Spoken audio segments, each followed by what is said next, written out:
Hei,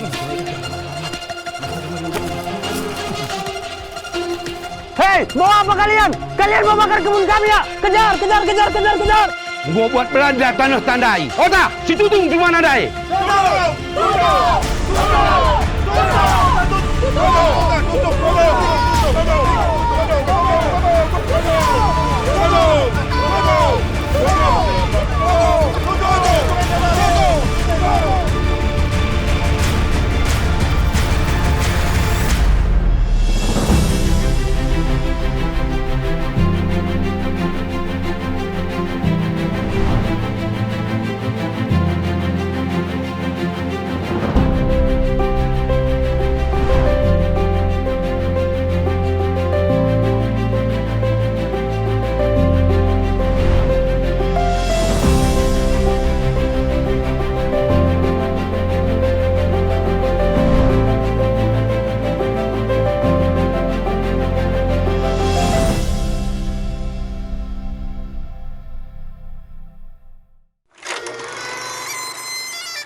Suku Karo adalah salah satu suku asli yang tinggal di wilayah dataran tinggi Karo.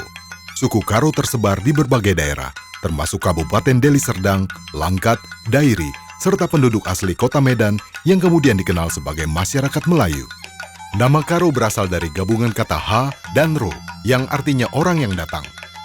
Orang Karo dikenal sebagai bagian dari kelompok etnis Batak, yang merupakan kelompok etnis terbesar ketiga di Indonesia. Mereka sering disebut sebagai orang Batak Karo. Suku ini memiliki bahasa sendiri yang disebut bahasa Karo.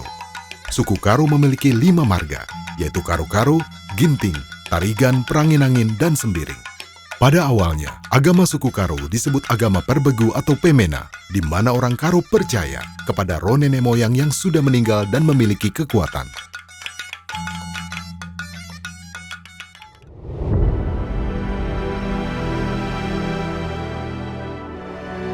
Pada tahun 1823, salah satu wilayah di Sumatera Utara, yaitu daerah tempat tinggal masyarakat Karo, terkenal sebagai daerah penghasil rempah-rempah penting yang sangat diminati di Eropa, seperti lada, tembakau, dan rempah-rempah lainnya. Hal ini menarik perhatian kolonial Belanda untuk membuka perkebunan yang luas di wilayah Karo, Sumatera Utara. Seiring dengan keinginan Belanda untuk membuka perkebunan di daerah Sumatera Timur, Belanda bekerja sama dengan pemerintah daerah untuk memberikan lahan seluas-luasnya untuk Belanda. Sehingga ini menimbulkan konflik, khususnya bagi orang Karo, karena rakyat kehilangan lahan.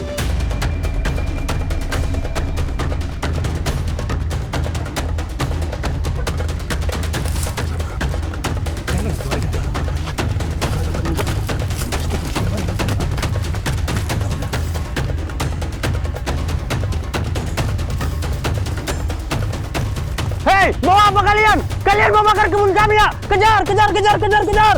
Kejar! Tahun 1872, Datuk Sunggal memimpin Perang Batak atau Batak Orlok. Masyarakat Karo yang dipimpin Datuk Sunggal mengadakan penyerangan terus-menerus ke pihak perkebunan Belanda. Walaupun sering sekali kalah, tetapi mereka tidak pernah berhenti. Mereka membakar bangsal-bangsal perkebunan, merusak bibit-bibit tembakau, dan itu sangat menimbulkan kerugian di pihak perkebunan Belanda. Gua buat Belanda tanah tandai. Dua kala teman tapi yang gua penjara kena. Ota, si Tutung di mana dai? Serang! Tutung! Tutung! Tutung!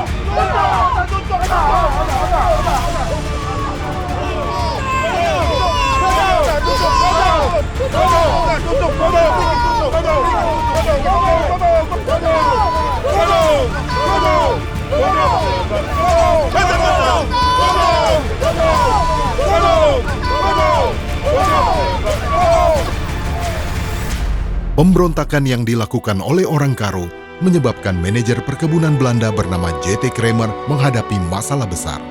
Ia berusaha mencari cara agar orang Karo mengerti bahwa pemberontakan yang mereka lakukan adalah sebuah kejahatan. J.T. Kramer melakukan pertemuan di Belanda dengan Jan Kramer, yaitu seorang misionaris yang bertugas di daerah Jawa Timur. Dalam pertemuan itu, terdapat keputusan penting. Mereka meminta pemerintah Belanda mengirimkan misionaris khusus untuk masyarakat Karo.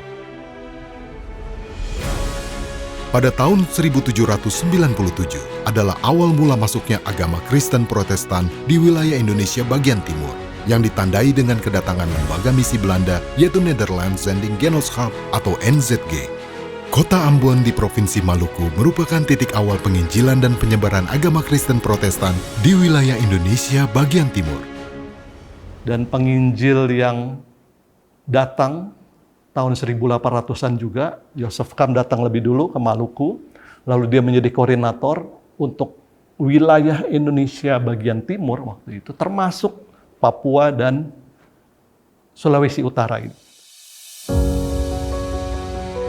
Joseph Kam yang dikenal sebagai Rasul Maluku memulai pelayanan di Ambon. Dengan pengabdian dan dedikasinya, banyak gereja di Ambon mengalami kebangunan rohani yang luar biasa. Joseph Kam berharap agar Injil dapat tersebar lebih luas, menjangkau banyak jiwa di berbagai pulau di Indonesia bagian timur. Nah, Joseph Kam meminta penginjil di Eropa waktu itu mengirim misionaris ke Sulawesi Utara.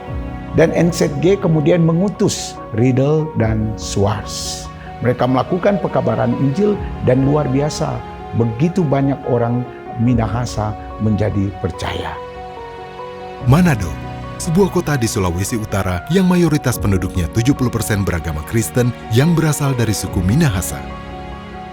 Banyak misionaris datang mengabdikan diri untuk menyebarkan Injil ke suku Minahasa.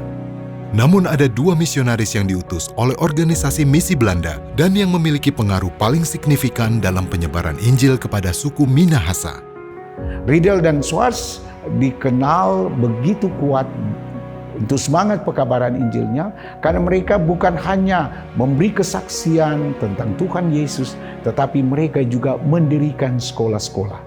Jadi sekolah-sekolah yang ada di Minahasa ini. Jadi pelayanan penginjilan gereja Protestan Indonesia itu terdiri dari berbagai gereja, maka mereka mendirikan gereja bagian mandiri yang di dalamnya adalah Gemim.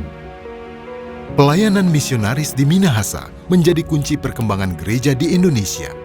Kebangunan rohani Gemim melalui sekolah dan rumah sakit menginspirasi pengutusan guru Injil ke berbagai daerah di Indonesia. Malah sebelum di awal-awal pembentukan Gemim ini sebagai gereja mandiri, justru Gemim sudah mengutus tenaga utusan termasuk di Batakaro. Ada Ponto, ada juga Wenas. So, itu yang dilakukan. Justru mereka itu bukan pendeta. Justru mereka itu adalah warga jemaat awam. Atas permintaan J.T. Kramer, Dewan Misi NZG mengutus Hendrik Cornelis Kruit yang melayani di Manado untuk membawa Injil ke Tanah Karo. Perjalanan sejauh 4.000 km dari Manado ke Desa Bulu Awar adalah bukti keteguhan hati dan pengorbanan yang luar biasa. Melewati lautan, hutan belantara, dan medan yang berat, Kruit mengemban misi suci yang akan mengubah kehidupan suku Karo selamanya. Hendrik Cornelis Kruit pada masa mudanya berumur 22 tahun telah memulai penginjilan di Sulawesi. Dia berangkat bersama Nicholas Pontoh naik kapal laut dan tiba di Belawan pada tanggal 15 April 1890 dan dia mengitari daerah Bukit Barisan, mengunjungi daerah-daerah yang akan dijadikan pos pekabaran Injil.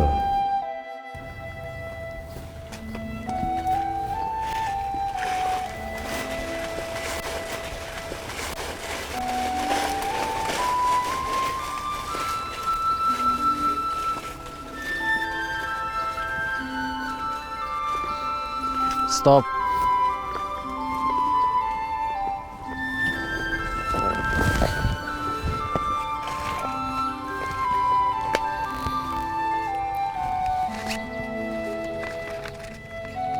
Ponto, Ya Tuan. kira-kira di mana kita berdirikan pos penginjilan di Tanah Karo?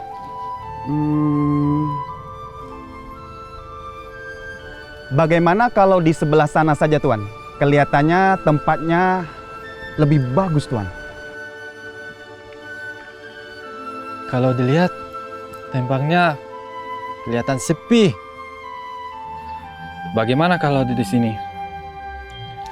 Kelihatannya banyak orang tinggal di sini. Kalau Tuan sudah menentukan tempatnya di sana, maka saya akan mengikuti Tuan. Mari, Tuan. Haji Kruit dan Nicholas Ponto menjelajahi daerah Bukit Barisan mencari tempat yang tepat untuk mendirikan pos penginjilan. Setelah menelusuri berbagai wilayah, akhirnya Kruit memutuskan bahwa Desa Bulu Awar adalah lokasi yang paling cocok. Dataran tinggi Karo, yang kini dikenal sebagai Kaban Jahe, merupakan daerah yang memiliki kemandirian sehingga membatasi kegiatan misi penginjilan. Karena itu, Kruit memilih untuk mendirikan pos pelayanan penginjilan di Bulu Awar. Sebuah desa dengan posisi strategis di jalur medan menuju dataran tinggi Karo. Bulu Awar, sebuah desa kecil dengan jumlah penduduk sekitar 200 orang, menjadi titik awal perjalanan spiritual yang luar biasa. Di desa inilah, perubahan besar dalam kehidupan spiritual suku Karo dimulai. Pertama, Bulu Awar ini datangnya dari desa Bukit, daerah tinggi, daerah Karo. Lalu beberapa orang marga Bukit, dia pindah kemari. Sampai dia di Bulu Awar, waktu masa itu tempat air belum ada. Karena tempat air nggak ada, biasanya kalau orang Karo, orang dulu terbuat dari bambu. Bulu Awar, dalam bahasa Karo, bulu artinya bambu. Sedangkan awar berasal dari awaren, artinya pemisahan.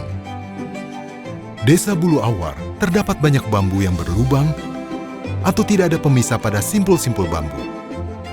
Sehingga penduduknya membangun rumah-rumah mereka dengan bambu.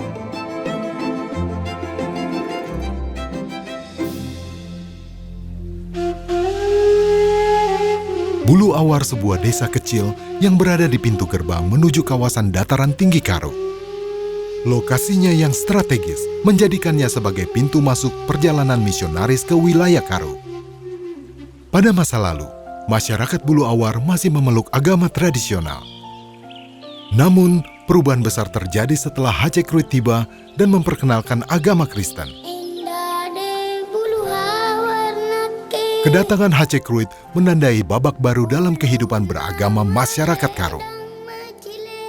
Sejak saat itu, Desa Bulu Awar menjadi titik nol atau titik awal penyebaran agama Kristen di Tanah Karo.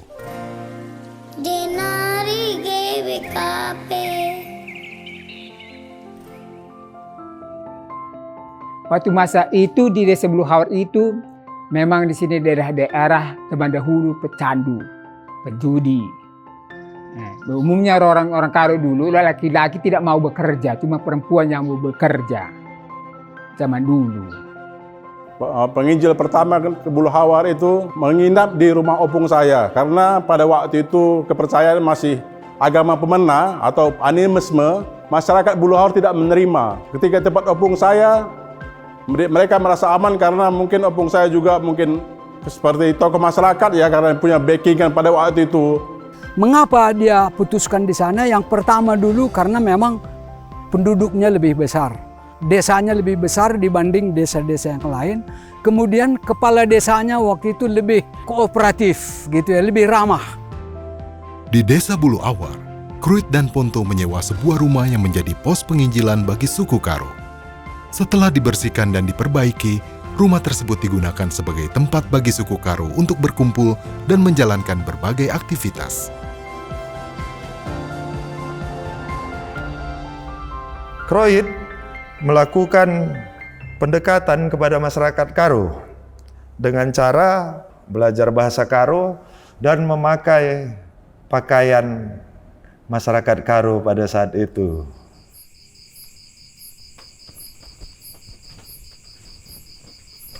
Wow, Tuan terlihat sangat bagus sekali.